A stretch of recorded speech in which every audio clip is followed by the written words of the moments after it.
गंजबसौदा में आज का मानव अपने जीवन की यात्रा ही उद्देश्यहीन कर बैठा है। वह शिक्षित होकर भी दिशाहीन है, क्योंकि उसने विद्या के साथ विनम्रता का मेल नहीं किया। जिस विद्या से अहंकार बढ़े वह अज्ञान है, और जिस विद्या से नम्रता झुके वही सच्चा ज्ञान है। जिसके पास सौंदर्य, बल, धन और यौवन का गर्व है, यदि वह विनम्र नहीं है तो उसका साम्राज्य पल भर में ढह जाता है। जैसे फल से लदी डाल झुक जाती है, वैसे ही विद्वान को अपनी विद्वता के भार से झुकना चाहिए। जीवन की सुंदरता किसी बाहरी वैभव में नहीं, बल्कि भीतर की सच्चाई में है। जब मनुष्य अपनी आत्मा से संवाद करता है, तभी उसे जीवन का अर्थ समझ आता है। यह बात स्थानीय मानस भवन में बुधवार से प्रारंभ हुई 3 दिवसीय आध्यात्मिक प्रवचन की श्रृंखला में मनीषी साध्वी प्रज्ञा भारती पंछी देवी ने धर्म सभा को संबोधित करते हुए कही। विदुषी वेदांत साधिका प्रज्ञा भारती ने आध्यात्मिक वाक्य उच्चारित किए तो मानस भवन का वातावरण क्षण भर में मौन हो गया। वाणी में ओज था, परंतु भावों में करुणा और चेतना का स्पंद। उन्होंने युवाओं को संदेश देते हुए कहा कि जीवन का अर्थ केवल सफलता नहीं, सार्थकता है। जब तक मनुष्य अपने जीवन के उद्देश्य को नहीं पहचानता, तब तक वह केवल भटकाव में जीता है। आत्मा का साक्षात्कार ही जीवन का परम लक्ष्य है। वही क्षण है जब भीतर का दीपक जल उठता है और अंधकार मिट जाता है। उन्होंने आगे कहा कि मनुष्य के जीवन में सबसे बड़ा शत्रु उसका अस्थिर मन है। जब तक मन शांत नहीं होगा, तब तक ईश्वर की अनुभूति असंभव है। स्थिर मन में ही शांति और भक्ति दोनों का वास होता है। धर्म सभा में नौलखी खालसा के श्री महंत राम मनोहर दास जी महाराज ने भी प्रवचन देते हुए कहा कि जो व्यक्ति भलाई करना सीख गया, उसके जीवन में सत्संग का प्रभाव अवश्य है। संतों की संगति वह भूमि है जहां से आत्मा के फूल खिलते हैं।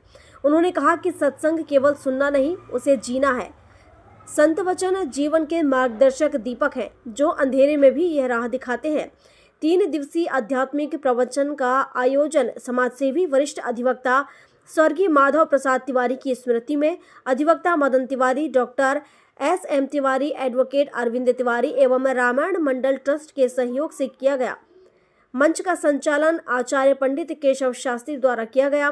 7 नवंबर तक आयोजित आध्यात्मिक प्रवचन दोपहर 3 बजे से शाम 5:30 बजे तक आयोजित किया जा रहा है।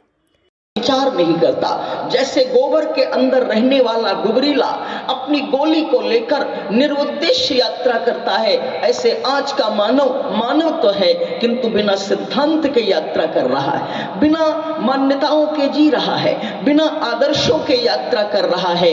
मानव के पास विद्या का धन है, मानव के पास सौंदर्य का धन है, मानव के पास बल का धन है, मानव के पास यौवन का धन है, लेकिन ये सारे धन कालांतर में धराशायी हो जाते हैं। अगर कोई विद्वान है, विद्वत्ता का अगर किसी व्यक्ति को अभिमान हो जाता है, तो विद्वत्ता का धन भी क्षीण हो जाता। विद्वान जितना विनम्र होता है, उतनी ही उसकी विद्वत्ता की शोभा होती। विद्वत्ता का धन विनम्रता के अभाव में धराशायी होता। अगर किसी व्यक्ति के पास संसार की संपत्ति का धन है, दरिद्रता आने पर संसार की संपत्ति का धन क्षीण होता है। अगर किसी के पास बल का धन है, व्याधि आती है, व्याधि आने पर बल का धन क्षीण हो जाता है। अगर किसी के पास यौवन है, सौंदर्य है, वृद्धावस्था आ जाती है, तो वार्धक्य आने पर यौवन और समाप्त होता है। वार्धक्य आने पर यौवन और सौंदर्य का धन भी धराशायी हो जाता है। सुंदर कीर्ति अर्जित की, ऐश्वर्य प्राप्त किया, और जो किसी का अच्छा करना सीख गया, भलाई करना सीख गया, इन सब के मूल में यदि कुछ है तो वह है सत्संग। बहुत स्पष्ट गोस्वामी जी का उद्घोष है, मति कीरति गति भूति भलाई, जब जही जतन जहां जही पाई, सो जानब सत्संग प्रभाव, लोकहु वेद न आन उपाऊ।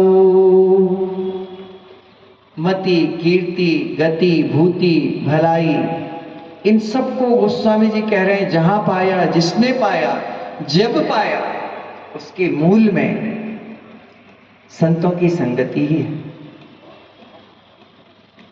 अभी हमारे मंच संचालक परम वंदनीय अर्चनीय परम पूज्य श्री शास्त्री जी वे मानव शरीर की महिमा का प्रतिपादन कर रहे थे। दुर्लभो मानुषो देवो। गंज बसौदा से ओम प्रकाश चौरसिया की रिपोर्ट।